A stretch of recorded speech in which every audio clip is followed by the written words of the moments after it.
ಎಷ್ಟೋ ಜನ ಮಾಡುವಂಥ ಮಿಸ್ಟೇಕ್ಸ್ ಏನು ಅಂತ ಹೇಳಿದ್ರೆ, ಮೋಸ ಹೋದ್ಮೇಲೆ ಅಥವಾ ಕಣ್ಣೆದುರುಗಡೆ ಮೋಸ ಹೋಗ್ತಾ ಇದ್ರೆ, ಇವತ್ತಿನ ವಿಡಿಯೋದಲ್ಲಿ 4 ಮೇಜರ್ ಅವ್ರು ಮಾಡುವಂಥ ತಪ್ಪುಗಳನ್ನ ಹೇಳ್ತಾ ಹೋಗ್ತೀನಿ. ಸೊ ಏನು ಅಂತ ನೋಡೋಣ ಅದಕ್ಕಿಂತ ಮುಂಚೆ ಫಸ್ಟ್ ಟೈಮ್ ನಮ್ಮ ಚಾನಲ್ ನೋಡ್ತಾ ಇದ್ರೆ ಸಬ್ಸ್ಕ್ರೈಬ್ ಮಾಡಿ, ಸಪೋರ್ಟ್ ಮಾಡಿ.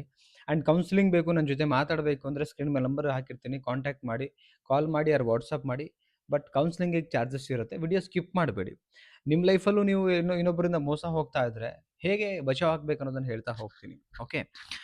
ಫಸ್ಟ್ ಪಾಯಿಂಟ್ ಏನಂತ ಹೇಳಿದ್ರೆ, ಎಲ್ಲರ ಹತ್ರ ನಿಮ್ಮ ಕತೆ ಹೇಳ್ಕೊಂಡೇ ಬರೋದನ್ನ ನಿಲ್ಸಿ ನೀವು ಫಸ್ಟ್. ಎಕ್ಸಾಂಪಲ್, ಈಗ ಮೋಸ ಹೋಗ್ಬಿಟ್ಟಿದ್ದೀರಿ ಅನ್ಕೊಂಡು, ನಿನ್ನೆ ಯಾರೋ ಕಾಲ್ ಮಾಡಿದ್ರು ನಂಗೆ, ಸರ್ ದ ಬೆಸ್ಟ್ ಪರ್ಸನ್ ಆಗಿದ್ದೆ ನಾನು, ತುಂಬಾ ಅಚೀವ್ ಮಾಡ್ತಾ ಇದ್ದೆ, ಹಂಗೆ ಹಿಂಗೆ, ಈಗ ನಂಬರ್ 1 ಕುಡುಕ ಆಗಿದ್ದೀನಿ ಸರ್ ಅಂತ ಯಾರೋ ಒಬ್ರು ಹೇಳಿದ್ರು.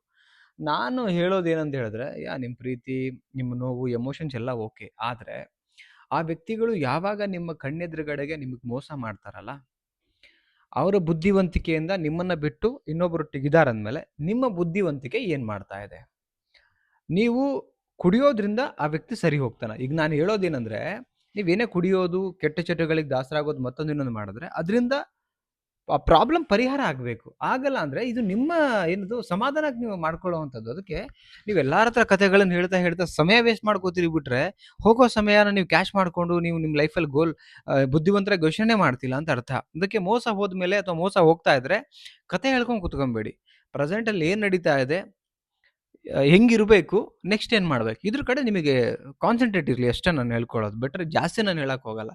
ಈಗ ಏನದು ಮೋಸ ಏನೋ ಹೋಗ್ತಾ ಇದ್ರಿ, ಅದನ್ನ ಹೇಳ್ಕೊಂತ ಬಂದ್ರಿ, ನಿಮಗೇನು ಸಿಗುತ್ತೆ? ನಿಮ್ಮ ಮರ್ಯಾದೆ ನೀವೇ ತಗೊಂಡು ಬರ್ತೀರಿ ಅಲ್ವಾ? ಸೊ ಅದನ್ನ ಬಿಟ್ಟು ನೆಕ್ಸ್ಟ್ ಏನು ಮಾಡಬೇಕು ನಿಮಗೋಸ್ಕರ, ಅದ್ರ ಕಡೆ ಫೋಕಸ್ ಮಾಡಿ. ನೆಕ್ಸ್ಟ್ ಪಾಯಿಂಟ್, ಹೇಳಿದ್ದನ್ನ ಹೇಳೋದು. ಎಲ್ಲಾರ ಹತ್ರ ಇಲ್ಲಿ ಅದನ್ನೇ ಹೇಳಿದ್ನಾ, ಅಲ್ಲೂ ಅದನ್ನೇ ಹೇಳೋದು. ಇನ್ನೊಬ್ರು ಅಂದ್ರೆ 10 ವರ್ಷ ಆದ್ರೂ ಅದೇ ರಿಪೀಟ್ ಮಾಡ್ಕೊಂಬಾರು. ಅದೊಂದು ನನ್ನ ಲೈಫಲ್ಲಿ ನಡೆದಿಲ್ಲ ಅಂದಿದ್ರೆ ಇವತ್ತಿಗೆ ಅಂಬಾನಿ ರೇಂಜಿಗೆ ಇರ್ತಿದ್ದೆ ನಾನು. ನಾ ಏನು ಹೇಳ್ತೀನಿ, 10 ವರ್ಷ ಅಲ್ಲ, ನೀವು ಸಾಯಗಂಟ ಅದನ್ನೇ ರಿಪೀಟ್ ಮಾಡ್ಕೊಂಬಂದ್ರು ಚೇಂಜಸ್ ಏನೂ ಆಗಲ್ಲ. ನಡೆದೋಗಿರೋದು ಪಾಸ್ಟ್, ಸತ್ತೋಗಿರೋ ದಿನ ಅದು ಲೈಫಲ್ಲಿ. ಈಗ ಇವತ್ತು ನಿಮ್ಗೆ ಹೊಸದಾಗಿ ಒಂದು ದಿನ ಹುಟ್ಟಿ ಬಂದಿದೆ ಅಂದ್ಮೇಲೆ ಏನಾದ್ರೂ ಮಾಡಿ. ಇವತ್ತಿನ ದಿನಕ್ಕೋಸ್ಕರ ಬದುಕಿ. ನಿನ್ನೆದ್ ಮುಗಿದೋಯ್ತು, ಅದನ್ನ ಯಾರ ಹತ್ರನೂ ಹೇಳಕ್ ಹೋಗ್ಬೇಡಿ, ಯಾರು ಕೇಳಕ್ ರೆಡಿ ಇಲ್ಲ. ಅಥವಾ ನೀವು ಹೇಳಿದ್ರು ಕೇಳ್ಕೊಂಡ್ರು ಏನು ಬದಲಾಗೋದು ಇಲ್ಲ. ಈಗಿರೋ ಸಮಯದ್ರ ಬಗ್ಗೆ ಫೋಕಸ್ ಮಾಡಿ. ನಾನು ಹೇಳ್ತಾ ಇರೋದು, ಹೆಂಗ್ ಥಿಂಕ್ ಮಾಡ್ತೀರಾ? ಐ ಡೋಂಟ್ ನೋ, ನಂಗೆ ಗೊತ್ತಿಲ್ಲ ಹೆಂಗ್ ಥಿಂಕ್ ಮಾಡ್ತಿದ್ರಿ. ಓಕೆ, ಈಗ ಏನೋ ಒಂದು ಆಗೋಯ್ತು. ಈಗ ಪ್ರೆಸೆಂಟ್ ನಿಂಗೆ ಹೊಸ ಸಿಕ್ಕಿದೆಯಲ್ಲ ದಿನ, ಇದನ್ನ ಹಂಗಾದ್ರೆ ನಿನ್ನೆ ದಿನ ಹೆಂಗ್ ಆಗೋಯ್ತು ಅಂತ ಇವತ್ತು ಇಡೀ ದಿನ ಹಂಗೆ ಕಳೆದು ಬಿಡ್ತೀರಾ? ನಿಮ್ಮ ಪ್ರತಿದಿನಾನು ಹೊಸದು ಅಂದ್ಮೇಲೆ ಅದನ್ನ ಹೇಗೆ ಕಳಿತೀರಾ ಅನ್ನೋದ್ರ ಮೇಲೆ ನಿಮ್ಮ ಲೈಫ್ ನಿಂತಿರೋದು. ಯಾರೋ ಬಂದು ನಿಮಗೆ ಲೈಫ್ನ ಒಂದು ಮಂತ್ರ ಹಾಕ್ಬಿಟ್ಟು ಸರಿ ಮಾಡಕ್ ಸಾಧ್ಯನೇ ಇಲ್ಲ. ಸರಿಪಡಿಸ್ಕೊಬೇಕು ನೀವೇನೆ. ನೆಕ್ಸ್ಟ್ ಪಾಯಿಂಟ್ ಏನಂತ ಹೇಳಿದ್ರೆ, ಅವ್ರ ನೆನಪಲ್ಲೇ ಇರೋದು. ಇಲ್ಲ, ನಾನು ಅವ್ರ ನೆನಪಲ್ಲೇ ಬದುಕ್ಬಿಡ್ತೀನಿ, ಅವ್ರ ನೆನಪಲ್ಲೇ ಇದ್ಬಿಡ್ತೀನಿ. ನೋ. ಮುಗ್ದೋಗಿರೋದೇ. ಬರುವಂಥದ್ದು ಹೊಸದು ಅದರ ಬಗ್ಗೆ. ಬಿಕಾಸ್ ಅವ್ರ ನೆನಪಲ್ಲಿ ಇರೋದಕ್ಕಿಂತ ನೀವು ಇಲ್ಲಿ ಭಾಳ ವರ್ಷ ಇರಲ್ಲ. ನಾಳೆನೇ ಸಾವು ಬಂದ್ರೆ ಹೊಂಟೋಗ್ಬಿಡ್ಬೇಕು. ಸೊ ನೀವು ನಿಮ್ಗೋಸ್ಕರ ಬದುಕೋದನ್ನ ಕಲೀರಿ. ಇವತ್ತಿಗೆ ಈ ಕ್ಷಣಕ್ಕೋಸ್ಕರ ಬದುಕೋದನ್ನ ಕಲೀರಿ. ನಮ್ಮ ಮಧ್ಯೆ ಎಷ್ಟೋ ಜನ ಸತ್ತು ಹೋಗಿದ್ದಾರೆ. ಹಂಗಂತೇಳಿ ಯಾರ ಬದುಕು ನಿಂತಿಲ್ಲ, ನಿಲ್ಲೋದು ಇಲ್ಲ. ಬಿಕಾಸ್ ನಾವು ಒಂದಿನ ಸತ್ತು ಹೋಗೋದು. ಈ ಬದುಕಲ್ಲಿ ಏನ್ ದೇವ್ರು ಕೊಡ್ತಾನೆ ಅದನ್ನ ಫೀಲ್ ಮಾಡ್ಕೊಂಡು, ಕಷ್ಟನೋ ಸುಖನೋ ಫೇಸ್ ಮಾಡ್ಕೊಂಡು ಹೋಗೋದು ಆಕ್ಚುಲಿ ಜೀವನ. ಹಾಗಿರ್ಬೇಕಾದ್ರೆ ಇಲ್ಲ ನಾನು ಅವ್ರ ನೆನಪಲ್ಲೇ ಗುಂಗಲ್ಲೇ ಬದುಕ್ತೀನಿ ಅಂತ ಹೇಳಿದ್ರೆ ಅನ್ಯಾಯವಾಗಿ, ಅನಾವಶ್ಯಕವಾಗಿ ನಿಮ್ಮ ಲೈಫ್ನ ನೀವೇ ಹಾಳು ಮಾಡ್ಕೋತಾ ಇದ್ರಿ. ಬದುಕನ್ನ ಅರ್ಥ ಮಾಡ್ಕೊಳ್ದೇನೆ ಅದೇ ನೆನಪಲ್ಲಿ ಕೊರ್ಗಿ ಅಲ್ಲೇ ಹೋಗ್ತಿದ್ರಿ.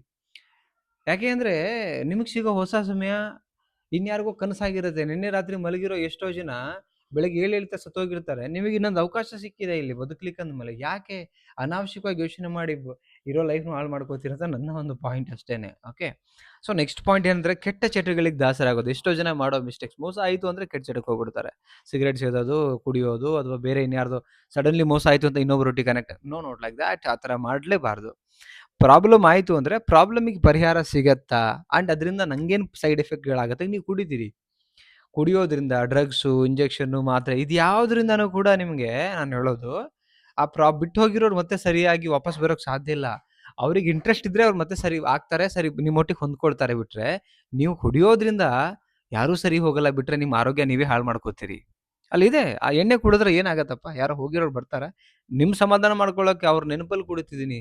ಮತ್ತೆ ಎಣ್ಣೆ ನಶೆ ಹೇಳಿದ್ಮೇಲೆ ಮತ್ತು ನೆನಪಿರುತ್ತಲ್ಲ. ಓಕೆ, ನೀವು ಕುಡಿದಿದ ತಕ್ಷಣ ಶಾಶ್ವತವಾಗಿ ಏನು ನೆನಪಾರ್ ಬಿಡ್ತೀರಾ, ಮರ್ತೋಗ್ಬಿಡ್ತೀರಾ ಅಂತಿದ್ರೆ ಕುಡೀರಿ ಅನ್ಬೋದಿತ್ತು. ಅರ್ಧ ಗಂಟೆ, 1 ಅವರ್, 2 ಅವರ್, ಆಮೇಲೆ ಮತ್ತೆ ನೆನಪಾಗತ್ತೆ. ಸೊ ಇದರಿಂದ ಹೆಲ್ತ್ ಹಾಳಾಗ್ತಾ ಹೋಗುತ್ತೆ. ಕಿಡ್ನಿ, ಲಿವರು, ನೀವೇ ಹಾಳಾಗಿ ಹೋಗ್ತೀರಿ. ಸೊ ಅದಕ್ಕೆ ಮೋಸ ಹೋಗಿದ ತಕ್ಷಣ, ಮೋಸ ಕಂಡ ತಕ್ಷಣನೇ ನಿಮ್ಮಲ್ಲಿ ಒಂದು ಕೌನ್ಸಿಲಿಂಗ್ ಅಂತ ಹೋಗಿ, ಅಥವಾ ನೀವು ಒಂದು ಪ್ರೊಫೆಷನಲಿ ಸೈಕ್ಯಾಟ್ರಿಸ್ಟ್ ಕಡೆ ಎಲ್ಲೋ ಹೋಗಿ, ಬಟ್ ನಿಮ್ಮನ್ನು ನೀವು ಚೇಂಜ್ ಮಾಡ್ಕೊಳ್ಳಿ, ಚೆನ್ನಾಗಿ ಬದುಕಿ ಅಂತ ಹೇಳೋದು. ಓಕೆ. ಆ್ಯಂಡ್ ಸ್ನೇಹಿತರೆ, ಯಾರಿಗೆ ನನ್ನ ಕೈಲಿ ಮರೆಯೋಕ್ಕೆ ಆಗ್ತಿಲ್ಲ ಅಂತ ಯಾರ ಮೈಂಡಲ್ಲಿದೆ, ಸೊ ನನಗೆ ವಾಟ್ಸಪ್ ಮಾಡಿ. ನಿಮಗೆ ಇ ಬುಕ್ ಇದೆ ನಾನು ಬರೆದಿರುವಂಥದ್ದು, ಅದನ್ನು PDF ಮುಖಾಂತರ ಮಾಡ್ತೀನಿ. ಸ್ಮಾಲ್ ಪ್ರೈಸ್, ತುಂಬ ಸ್ಮಾಲ್ ಪ್ರೈಸ್ ಇದೆ. ವಾಟ್ಸಪ್ ಮುಖಾಂತರ ನಂಗೆ ಕಾಂಟ್ಯಾಕ್ಟ್ ಮಾಡಿ, ಆ ಇ ಬುಕ್ನ ನಿಮಗೆ ಶೇರ್ ಮಾಡ್ತೀನಿ. Okay. Thank you so much. ಹೇಗನ್ನಿಸ್ತು ಟಾಪಿಕ್ಕು, ಕಾಂಟೆಂಟ್ ಹೇಗಿತ್ತು ಅದನ್ನು ಕಮೆಂಟ್ ಸೆಕ್ಷನಲ್ಲಿ ಕಮೆಂಟ್ ಮಾಡಿ. ಇಷ್ಟ ಆದರೆ ಲೈಕ್ ಮಾಡಿ, ಎಲ್ರಿಗೂ ಶೇರ್ ಮಾಡಿ. ಸಬ್ಸ್ಕ್ರೈಬ್ ಮಾಡದೆ ನೋಡ್ತಿದ್ರೆ ಸಬ್ಸ್ಕ್ರೈಬ್ ಮಾಡಿ. Thank you so much. Bye.